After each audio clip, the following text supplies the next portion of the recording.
Good to see you. Hello, everybody. Wow, the mic really works good, huh? How you doing? You doing good? Good to see you. Which side am I on? You're on this side. I'm on this side. Hello, everybody. You kicking us off? Yep. Everybody ready? Cameras ready? Sound 4.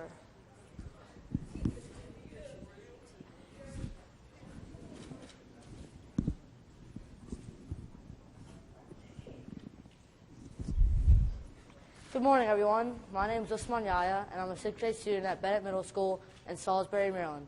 Welcome to the White House and Discovery Education's Of the People series. We are live from Anacostia Library in Washington, D.C., with students from Kramer Middle School and Brightwood Education Campus. Yay!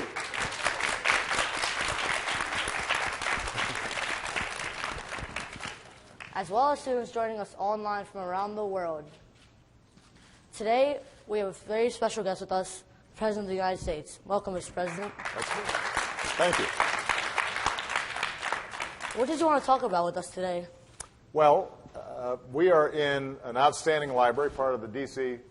library system, but what I really want to talk about is how we can harness and take advantage of the amazing technological revolution that's taken place to help young people learn, to help young people succeed, help young people read, and ultimately help young people be able to get great jobs and start their own businesses and do great things. And so that's why it's wonderful to be with all the young people here today. And Usman, I want to thank you for being our host. Thank you. Very cool young guy, by the way.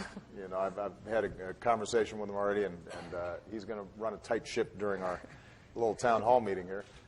Two other people I want to acknowledge, though. We've got our mayor of Washington, D.C., Muriel Bowser, who's here. And we have the superintendent of schools for Washington, D.C., Kaya Henderson is here. So a while back, about a year and a half, 2 years ago, we announced something called Connect Ed. And the idea was pretty simple. It turned out that in most schools around the country, people had a connection to the internet. And there were computers in the classrooms. But a lot of times, you didn't have the kind of connections and wireless and high-speed broadband that would allow you to pull up information really quick on the computer. Or if you were in class, you might have to wait in line to use all the computers. Or the teachers weren't plugged in as well as they needed to be. And so what we said was, we need to make sure that in all the schools in America, everybody's got a great internet connection and a wireless connection so that if you're studying astronomy and are learning about the planets, right away you can pull down pictures and information that helps you learn. If you are learning world history and you want to know about ancient Egypt, right away you could start looking at how the pyramids were built and read about that and create presentations off the internet. And so what we did was worked with a bunch of different people, both companies, private sector, but also government and what's called the FCC, this is the organization for the federal government that's in charge of making sure that phones and smartphones and television and all that stuff works properly. And we made a commitment that we would start putting billions of dollars into schools all around the country so that all the schools, 99% of the schools, would have high-speed internet connections. And we're well on track to do that. So I'm really excited about that. But you also have to make sure that even if you've got a good internet connection, that we've got libraries and schools that are getting resources, especially around reading and around books. And I'm somebody that when I was young, I used to love libraries, used to love reading. I still love reading, but these days the stuff I don't get to read for fun as much as I do for my work. And so I've got a couple of announcements today where we've got some amazing organizations, libraries from around the country. The New York public library system in particular is taking the lead on some work to make sure that working with book publishers, we're going to provide millions of eBooks online so that they're available for young people who maybe don't have as many books at home, don't always have access to a full stock of reading materials.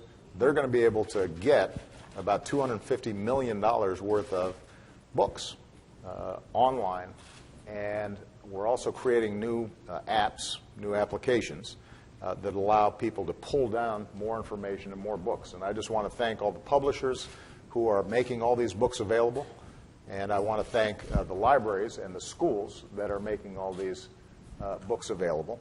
What I'm also announcing is a drive to make sure that young people have a library card in every city in America.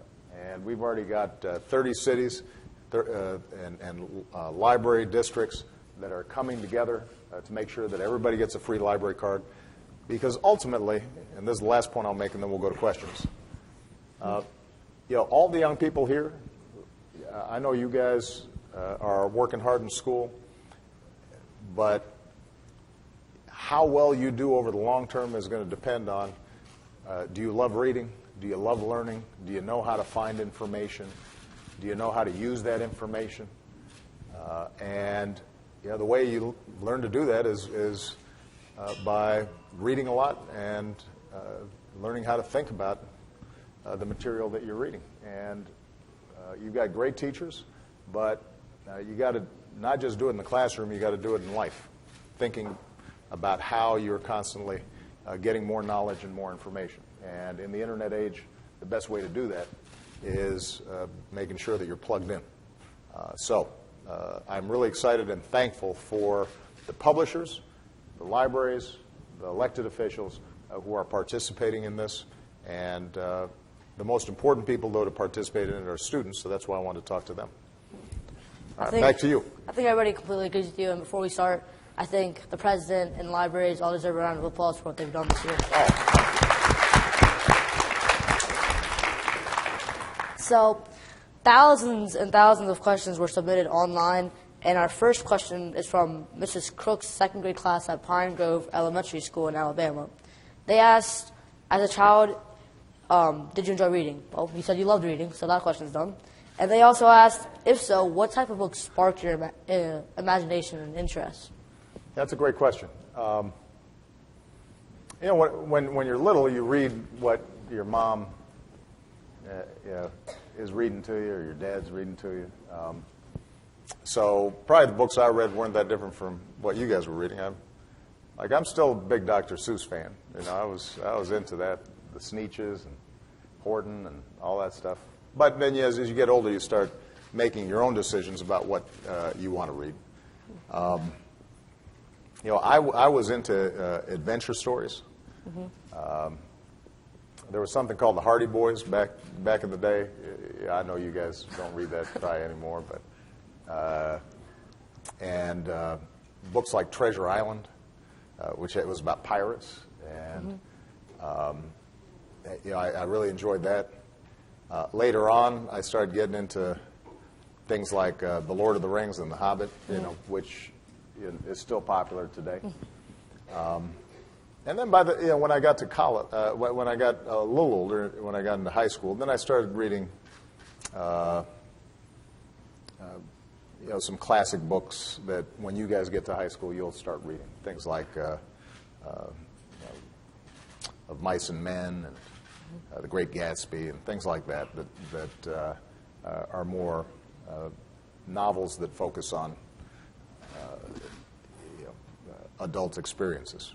But I also enjoyed reading science books, and I loved reading about planets and dinosaurs, and so it was sort of a mixed bag.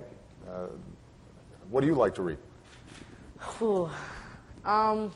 My favorite series has to be Alex Rider series, if you've heard of those. What are they called? Alex Rider. I haven't. What's it about? It's about a boy whose parents passed away in a plane crash, and he lives with his his uncle. And his uncle one day dies in a car accident, and later did you know that all of his family worked in M16 and the CIA. So it's a really good storyline, and every book he always has like secret gadgets, and there's always something he has to do. So he becomes like a young spy? Pretty much. Well, that's pretty cool. I could lend you some books if you need. I might borrow them. They sound pretty interesting. And to make you feel younger, my best friend read Treasure Island. Well, that does make me feel better. Yeah. And, like the Harry Potter books were pretty cool, too. I read those to Malia, starting when she was around 5. And we read all the way through, all of them. I think we finished when she was about 13, maybe 12. So that was kind of cool. Yeah. Yeah. So that was just a taste of some online questions. You want to ask the I audience? do. I want to ask the audience. Who's got a question? This young man right here. What's your name? Daryl. Oh, Daryl, hold on a second. We're going to get a mic so everybody can hear you. Mr. President, when you were young in high school, my question is, what did you study in school? Well, what grade are you in? 7th. You were in 7th grade? So, probably the things I studied aren't that different from what you studied. You had math and science and English and social studies. And we had art and music, which sometimes is forgotten about, but is really important too, because you learn a lot through the arts. But by the time I was in 7th grade, I guess I was doing algebra, I think, in 7th grade. And I don't remember what our math was. When I got to high school, and the same thing will happen to you guys, you'll start studying the same subject matter, but it'll be a little more intense. You start getting a little more homework. So instead of just social studies generally about how the U.S. government works, they might have you study the Civil War and Abraham Lincoln and how that war ended up shaping America and how it affected race relations when the slaves were freed and what happened in the South when segregation came back. So you'll study the same things, but you'll just kind of go deeper into it. But do you have a favorite subject that you like? Science? Yeah. So in science, there are all kinds of different types of science. And typically, when you get to high school, you'll do some chemistry, you'll do some biology, you might do some physics. And one of the things we're really trying to encourage is more young people studying math and science, because we live in a technological age, and you got to know a little bit about math and science. Not everybody's going to be an engineer, but everybody should know sort of the basics of how the world works and how, if you're using a smartphone, how does that work? And you may decide at some point that you want to program and create your own apps on a smartphone. And particularly for the young ladies here, I want you guys to make sure that you look at math and science, because sometimes young women aren't going into some of those areas like math and science as much, and they should. It's not because they don't know how to do it, it's because sometimes they're discouraged, the idea being that somehow that's traditionally more of a boy thing, and that's something that we got to get rid of. I always tell Malia and Sasha, I want boys and girls studying all the subjects and getting good at all the subjects. You don't want to get pushed aside just because you're a girl. All right? Remember that. Speaking about how people around the world are like women and boys and girls, they all have to learn science and math. A question from Nolan at Westridge Middle School in Texas. He asked, why is it important for kids across the country and the world to have access to electronic books and not only paper comics? Well, I love traditional books, right? So we're here in the library, and I still, when I have a book that I love turning the pages and reading it. And when I was a kid, when I was reading, sometimes I'd write and take notes in the margins, and I still have old books where I could see things I underlined. And it reminds me of how you learn. But the truth of the matter is, we live in a digital age. How many people here have a smartphone? Right? So a lot of you do, and if you don't have one now, you're going to probably get one at some point. And so you're texting all day, and you're looking at Vines and Instagrams, and you're looking at like Grumpy Cat or some video of your favorite singer, rapper. And so more and more information is coming through in digital form. And what that means is that we want to make sure that that becomes a tool, not just for entertainment, not just for talking to your friends, but also for learning. And the good thing about eBooks is that it's really easy to carry. You don't have to have a library full of books in your house to be able to suddenly have access to every book in the world, potentially. And for a lot of people, they may live in a home where they don't have a lot of books. Books can be expensive. Your parents may not be able to afford buying a whole lot of books. But if we're able to set up, because of these publishers and because of the library system, a way in which people can pull all these books down just through the internet, suddenly that can even things out between poor kids and rich kids. Everybody's got the ability to learn. Everybody's got to have access to information. Now, the one thing I got to say, though, is we're really proud of what we're doing to make technology available to kids everywhere. But ultimately, you still have to have a hunger for learning in order to learn. You got to want to learn. You got to be curious and interested in how does the world work, or who is Shakespeare, or why is it that the Earth rotates around the sun. You've got to be interested in those things and want to learn in order to learn. You can have the nicest computer in the world and the best books in the world, but if you're lazy and sitting around just playing video games and not really interested in it, well, you're probably not going to be a great student. And if you are curious and interested in learning, you're going to make sure that you figure out a way to learn no matter what. So we want to make sure that you have the best technology and the best information, but ultimately the most powerful engine for learning is between your ears, and the attitude that you have about learning. I think attitude and using your brain is really important. And I think the audience, just listening to what you're saying about how ebooks are important and how regular books, they sort of change how people think of each other between rich and poor kids. So I think the audience might want to ask you something about why this is happening and why that might be. Okay, well, let's see what kind of questions we got. Young lady right here, what's your name? Jayla. Hey, Jayla. What inspired you to be president? I'll tell you, Jayla, how old are you? 12. You're 12? When I was 12, I didn't want to be president.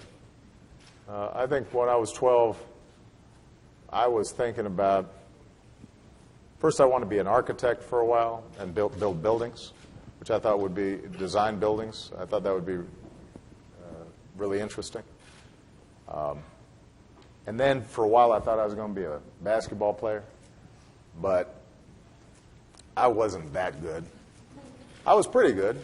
I played in high school, but I wasn't going to be good enough to play pro basketball. Then I thought about being a lawyer, and I did end up becoming a lawyer. But I think it wasn't until I was in college that I really started thinking about what I want to do with my life. And I realized that the people who really inspired me were people who were giving something back to the community or making the neighborhood better. And I was really inspired by the civil rights movement. A lot of people have heard about Dr. King, and you guys in school see the I Have a Dream speech, and that's all important. And Dr. King was one of our greatest leaders of all time. But the reason that the civil rights movement worked, so that we ended segregation and people could go to school together and sit at a lunch counter together, and segregation eventually went away, was because of the work of all kinds of ordinary people. Nurses and bus drivers and maids, who started marching, and they met in churches, and they let the country know that they were being treated unfairly, and showed the world and the country that everybody should be treated with dignity and respect, and you shouldn't be judged based on your race. And I was really inspired by that. So I thought to myself, well, how can I do that kind of work? And that's the work that I did before I even went to law school and got a law degree. And in some ways, that's how I got into politics and eventually being an elected leader, was trying to figure out how I can be helpful to people. And the good news is that you don't have to be a politician to help people. There are a lot of people here in this neighborhood who are teachers, and that helps a lot of people.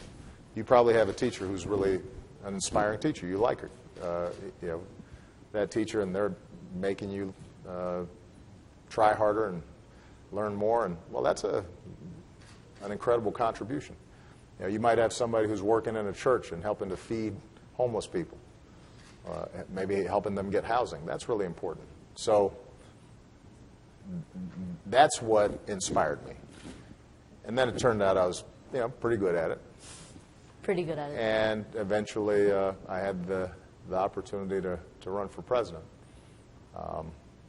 But I'll be done being president in a couple of years, and I'll still be a pretty young man.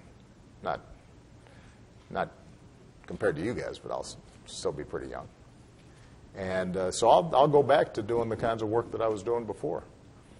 Just trying to find ways to help young people get educations, and help people get jobs, and try to bring businesses into neighborhoods that don't have enough businesses. And that's the kind of work that I really love to do.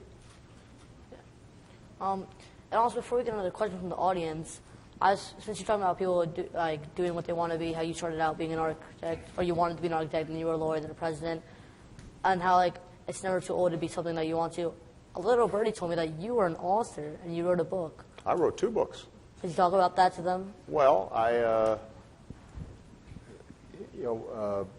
wrote, my first book was about me growing up and what my life was like.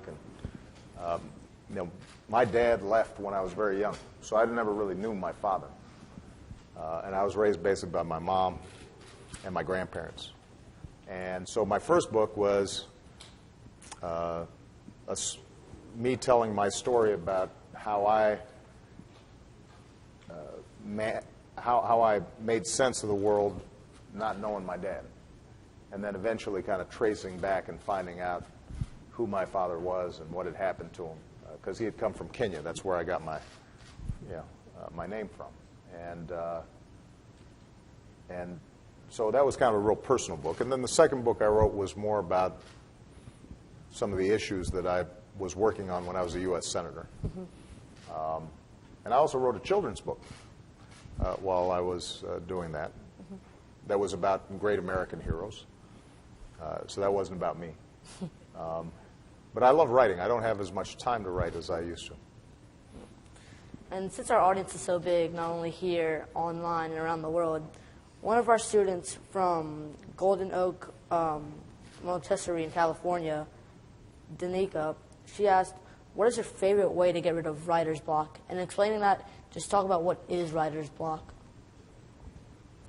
Well, everybody's had writer's block. So you get an assignment from your teacher. He says, I want you to write a one-page essay about what you did last summer. So you sit there, and there's a piece of paper, and you got your pencil or your pen, and you're sitting there, and then you say, I don't know what to write about. I don't know what to say. That's writer's block. And there's only one way to overcome writer's block. What do you think it is? Anybody got an idea?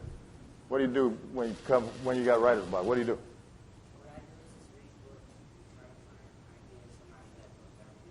Well, that's interesting. So there's the idea of reading books to give you ideas. That's one way of doing it.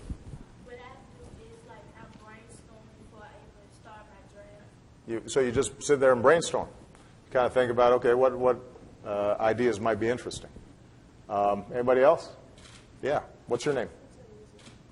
Oh, let's get a mic on you. I want to. What's your name? Paula. Hi, Paula. Are you 12 as well? No, I'm 13. 13. What I do is I listen to music. Yeah. Does it matter what music it is, or? No, it doesn't. Yeah. So, but it kind of loosens things up a little bit, makes you a little more relaxed. Yeah. Yeah. Well, I think so those are all good strategies. But ultimately, the one way to get through writer's block is to just write something. I mean, the reason you get writer's block is because you're trying to write something really good. But I don't know if your teachers have sometimes told you that sometimes the best thing to do is just to start putting some things on paper, even if it's not good.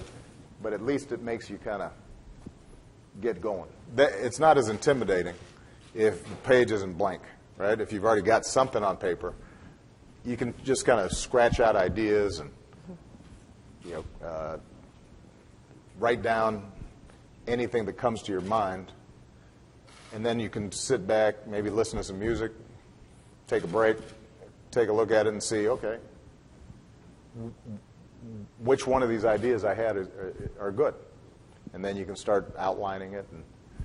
But look, I still get writer's block sometimes. Sometimes I have to write speeches, big speeches, and I'm sitting there and I'm thinking, I don't know what I want to say. Or sometimes I know what I want to say, but I don't know how to say it or how to start it, right? But you can't be afraid of that. You just a lot of times the reason people get blocked is because they're worried that what I'm going to do is not going to be that good. Well, nothing is very good the first time you do it. Your first draft, everybody here has been learning how to, in your English classes, that you write drafts, right? You try something, you write it the first time.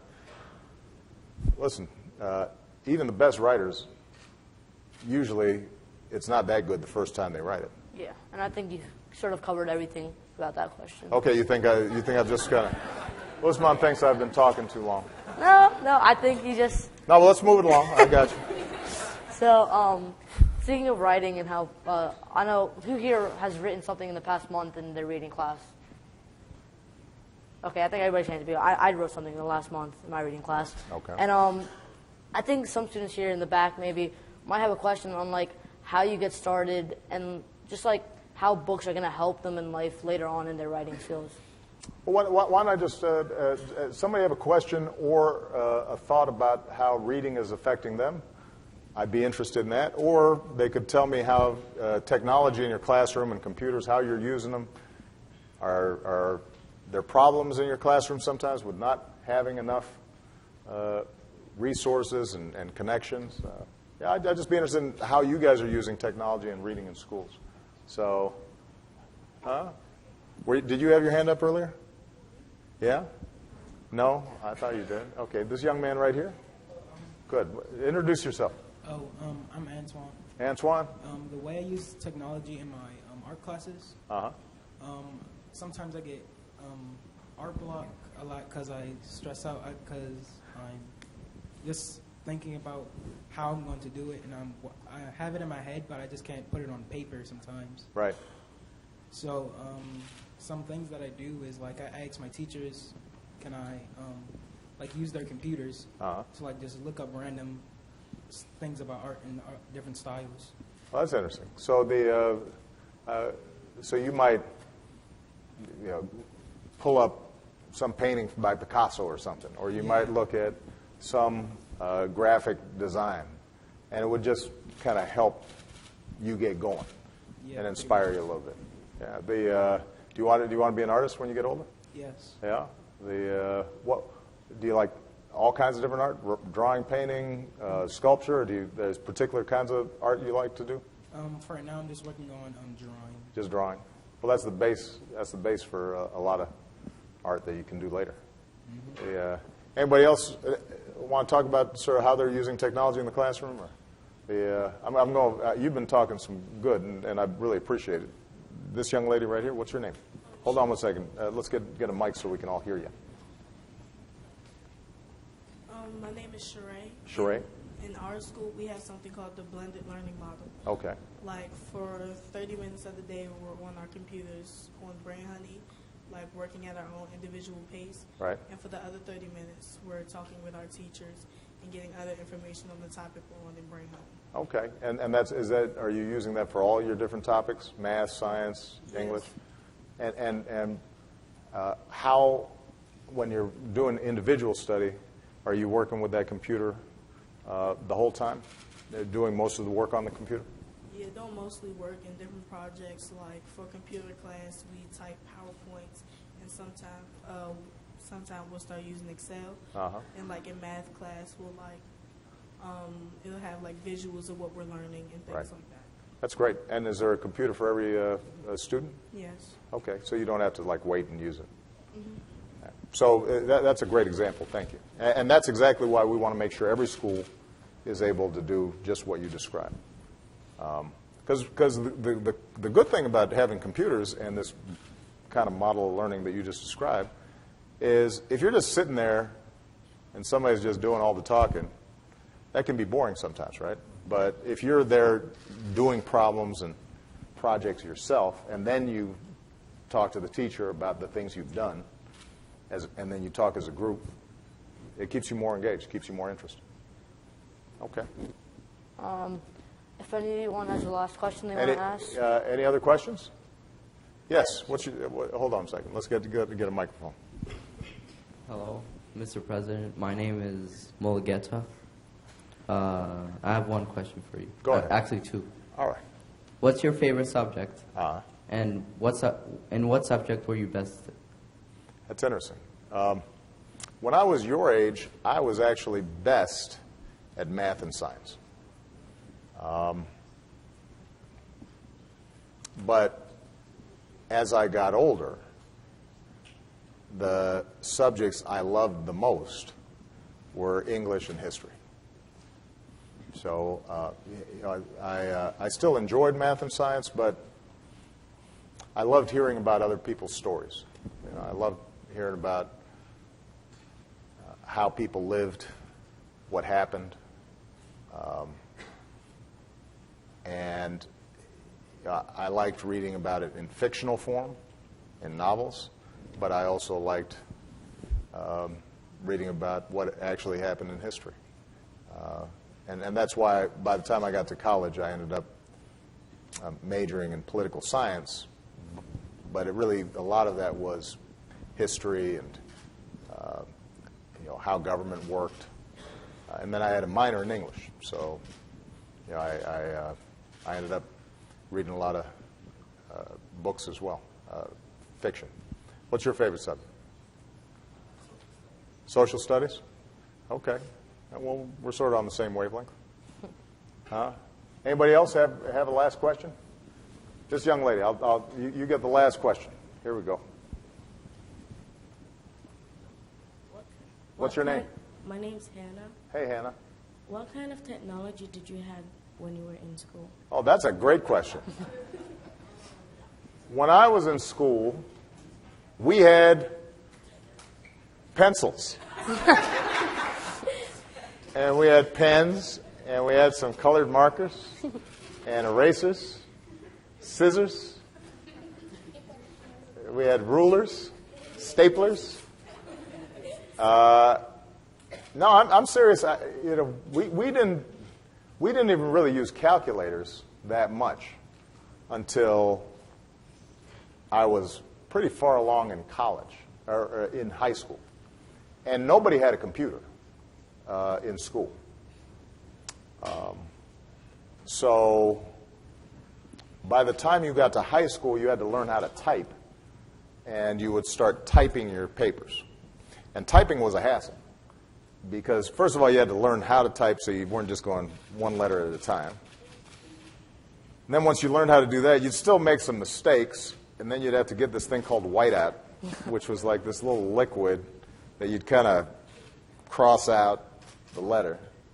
And then you'd have to wait till it dries, and you'd blow on it. And then you'd type again. And then sometimes you got a tape that you could slip in there, but that was hard to do. And so all through college, I had to type stuff. And if you, and you'd have to figure out like where the margins were at the bottom. And if you were trying to do footnotes, you'd have to guess where you needed to stop. The whole thing was a hack. Sometimes it took you longer to type the paper than to write the paper. And you know, you didn't have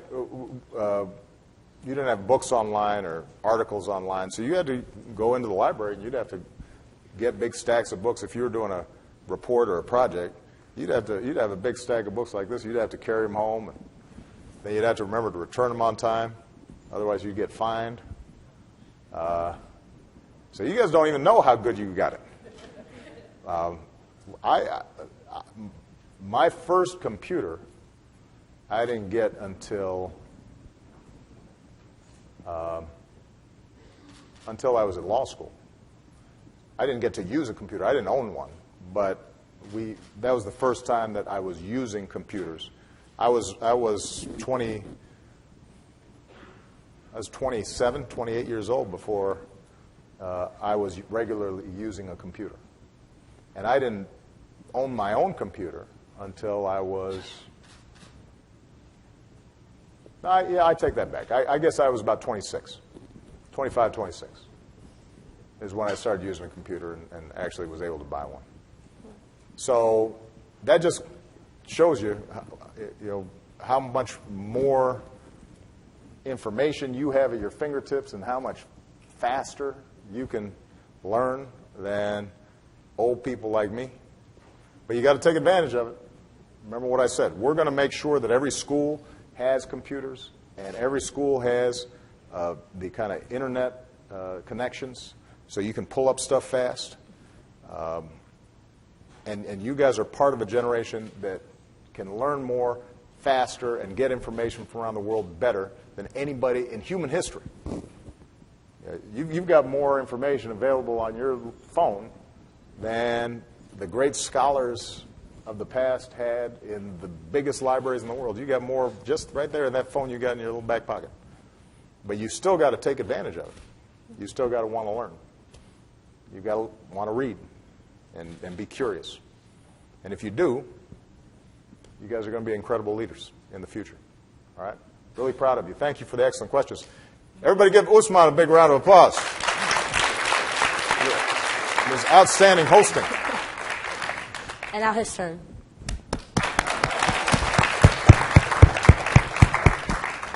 Thank you very much. You did a great job. Thank you. If you have final words you want to say? No, I just want to say you guys are great.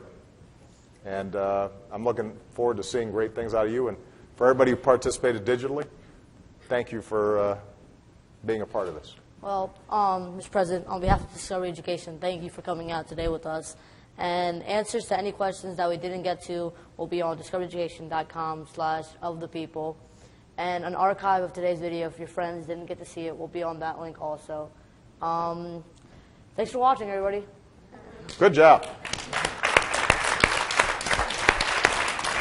So I'm thinking, let's get a picture, right, with everybody. So you want to do it?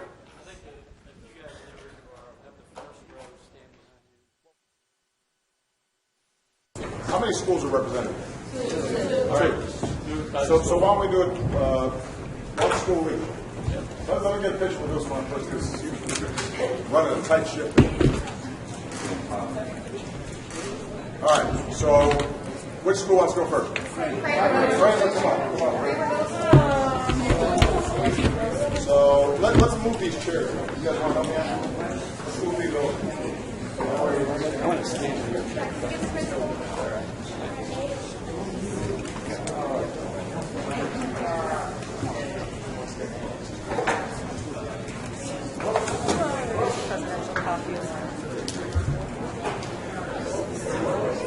Yeah, slide down a little bit this way. Slide down.